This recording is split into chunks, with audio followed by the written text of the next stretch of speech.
Oson o'riqlaydigan odam bilan oson semirdigan odamning badanidagi eng chong farq nada desangiz, dal badandagi insulinniki xizmat iqtidori bilan badandagi qon shakarining turaqsizlik darajasida bo'ladi.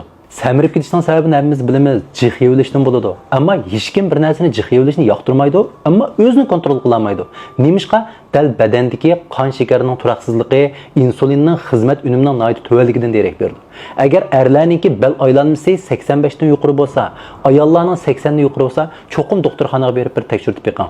Masala bayqilib qolsa, siz yanalam tamoqdan bak parz tutib, ig'ir harakat qilib o'riqlayman degan siri bu ishning oxiri chiqmaydi. Sizga kerakli ish tamoqdan parz tutish emas, aksincha to'g'ri yeyish. Chunki tamoqdan parz tutganingiz rost, ammo siz yegan yemaklik yana sizning qon shakaringizni turaqsizlashtirib yotadigan, sizning qo'sqingizni oson ochirib yotadigan, oson to'yg'izmaydigan shu yemakliklar.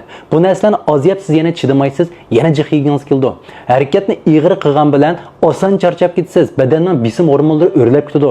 Bu chog'da bisimni to'valtish uchun yana yeydigan narsadan xo'shalik tepishni izlaysiz. Bu chog'da sizga xo'shalik ato qiladigan yeydigan narsa dal sizning qon shakaringizni yana turaqsizlashtirib turgan shu xato yemaklik bo'lib qoldi. Siz bir ishing shu xanninki, ya'ni ig'izimni boshqaraman deb boshqara olmaydigan, harakat qilaman deb oson charchab harakat qilg'iz kelmaydigan odamga aylanib qolasiz.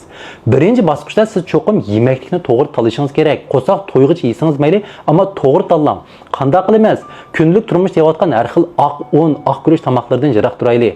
Non, mo'ma, lag'man, so'man, manta, samsa, juvava, cho'chur, ugra, suyqash, shifan degandek uzun qayintidiganda o'mashtirdik yemakliklar, tatliq turumlar, mushning hammasini bir xil qo'l yuzib turing bir mezgil.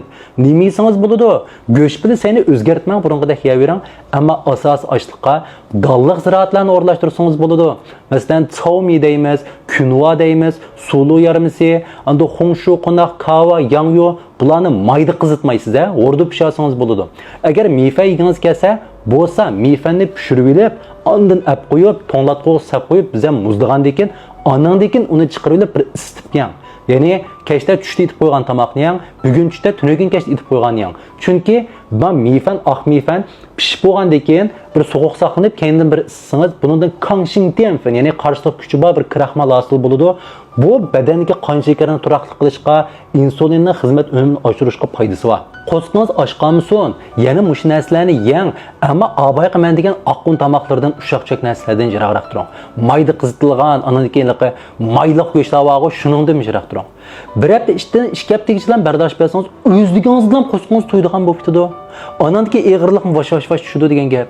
O'riqlashgan g'ayratga tayinib, shu oz yeyman, parz tutaman deb turib, oxiri chiqmaydi bu ishniki. To'g'ri yemaklik, to'g'ri ozuq-ovqatni qo'llangan vaqtingizda anandan bir qitimda o'riqlab ketasiz. Biroqlam, shu oson o'riqlaydigan, anandan oson samamaydigan holatni saqlab tura olasiz degan gap. Gapim tushunish bo'ldimi?